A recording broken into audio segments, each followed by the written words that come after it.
Hello, kumusta ang lahat? Nandito tayo ulit at medyo kakaiba sapagkat pahinga muna tayo sa ating mga alaga, mga manok at kung ano pa man. Kasi meron tayong pinaghandaang medical mission. So andito tayo, hinaayos natin, nagpre-prepare tayo ng mga magagamit sa medical mission. At dito napakataas ng pinanggalingan ng lamisang ito. Tuloy maraming lamisang kailangan ibaba. Kung kaya't ay kailangan ng mga makakatuwang, makakatulong. Kagandahan naman, kahit gaano kahirap kapag nagtutulungan ay napapadali ang trabaho. Do it smarter, sabi nga, kaysa harder. Pwede namang idaan sa hagdan yan, kaso lang mas mahirap, mabigat. So sa ganyang pamamaraan ay napapadali. Ayan o, diba? Naipababa natin ng madalian. Ang taas ang panggalingan, mabigat pa. So kung ganyang sistema ay napapadali. Ayan, di ba? Ang bilis lang na ibaba. Hindi ganon kahirap. So do it smarter. So ayan na, naibaba na. Hindi ba? Ito naman sila yung mga behind the scene o yung mga naghahanda para sa mga kakainin ng ating mga staff, ng ating mga doctors, mga nurses, mga medtech, optal, dentist, o sino pa man, at lahat ng mga tumutulong sa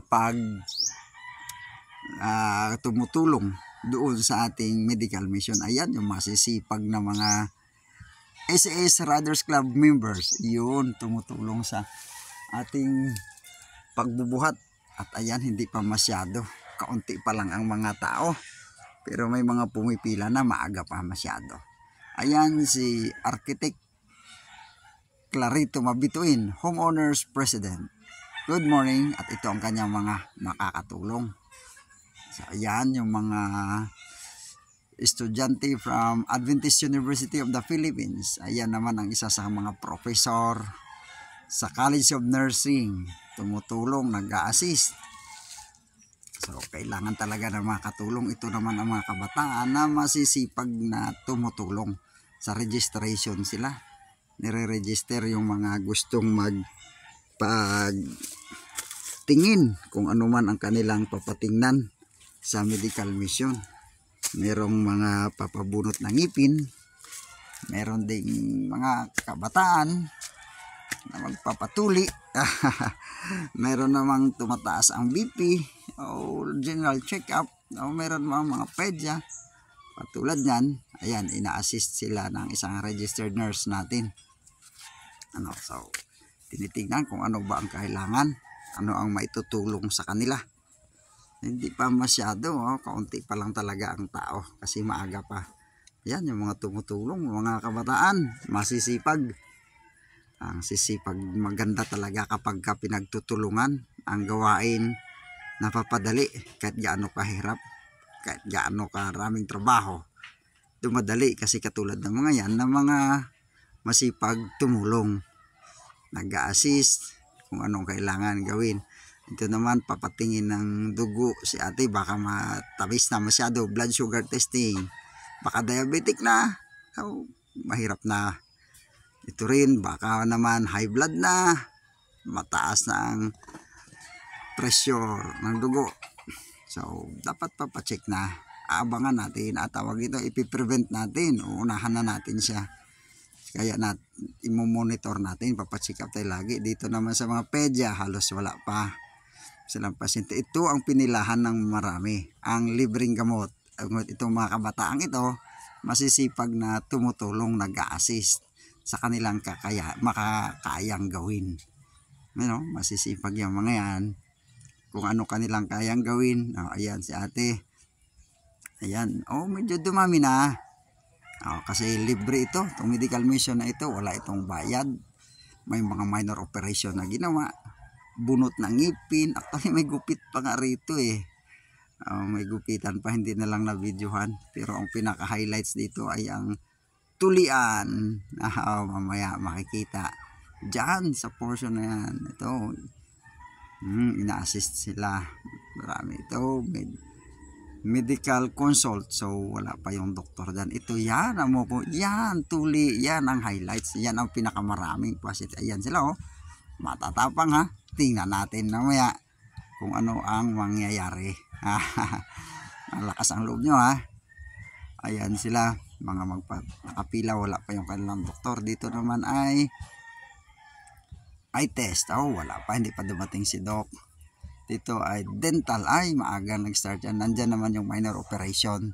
So naghihiwa na talaga sila dyan. Aga pa ni doc. Ayun oh, dumating, si doc ang pinakamagang nag-operate.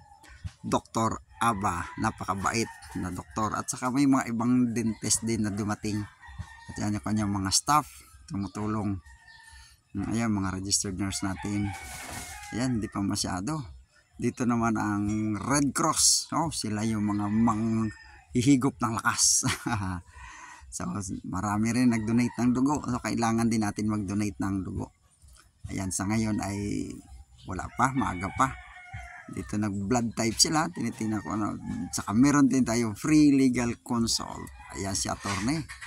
Parang wala lang, parang ang bata pa. Pero lawyer na. At ayan siya. Nagbibigay ng mga libreng payong legal. So marami rin ang pumila actually dyan. Marami rin nabigyan at hindi lang mag-isa yan si attorney na dumating. Yan medyo napupuno na. Dumadami na. Yung mga bakanting upuan kanina ay may mga nakaupo na. Ito, pero marami pa rin bakante. Mapupuno din yan, hindi na magtatagal dahil libre. Kaya talagang dinagsa. Dumami talaga yung mga tao. Ayan na, nagsisimula na si doc magtanggal ng mga kailangan tanggalin. Kailangan tanggalin ng mga ngipin. Ayun, masipag ng mga barangay natin. At saka yung mga staff ng Homeowners Association. Actually may mga taga barangay na tumulong, nag-assist ng traffic. Kasi medyo dumadami na talaga yung mga dumating na may sasakyan. Kaya kailangan medyo masikip ang kalsada sa labas, nag-traffic. So yung barangay tayong tumulong diyan. So tumulong sa yan.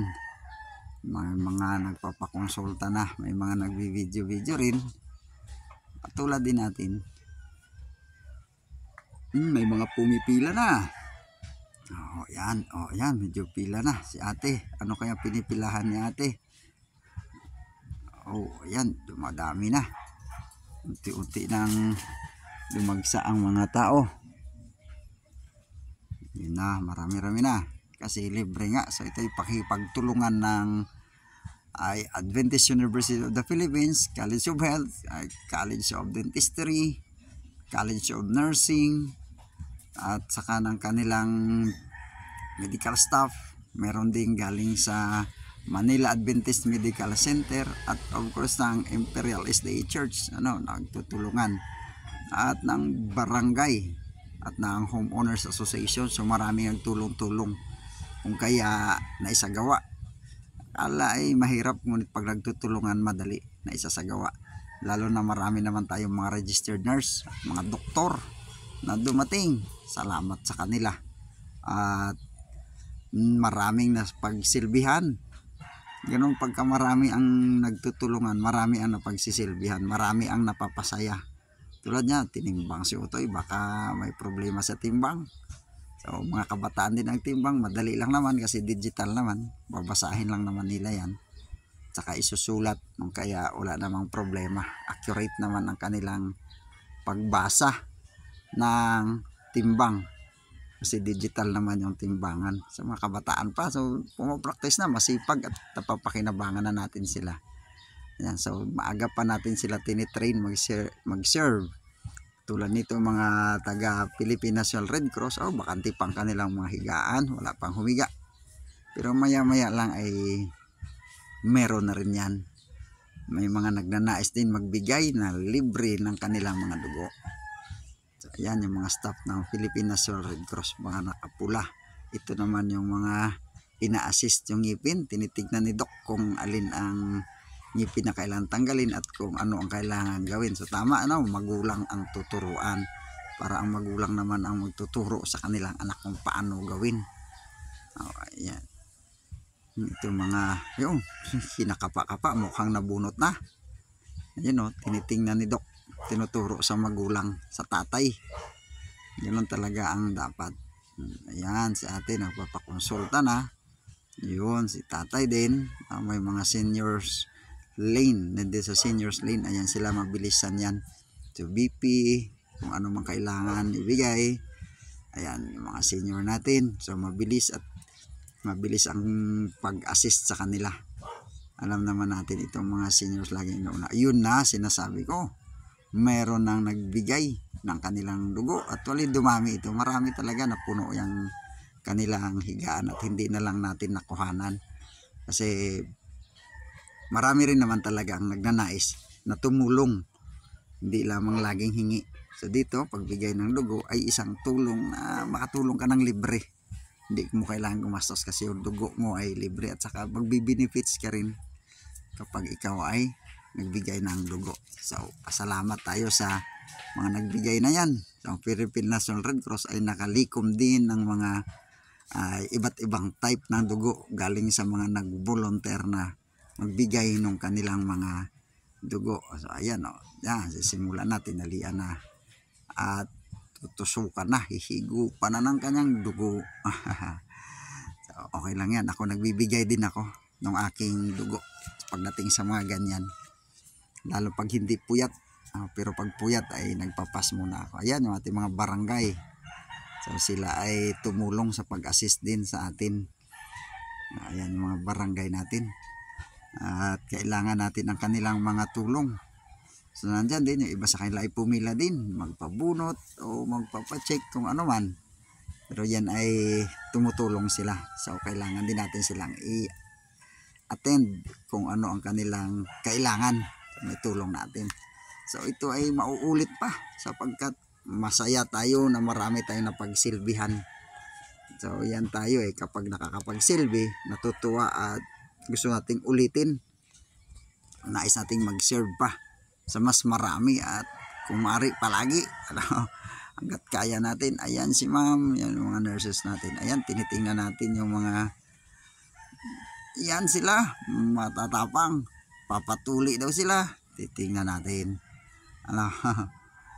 Tingnan natin kung anong kanilang kayang gawin at kung anong sitwasyon kapag nakita na ang mga itsura ng lumabas galing sa loob, galing sa tulian.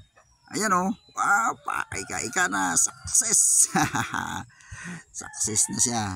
Ayan sila, kinakabahan, hindi na makuhanan ang mukha, mga abangers. Medyo nakaramdam na ng kaba, usod, palapit na ng palapit. Yung kanilang papel ay siyempre may parents consent yan.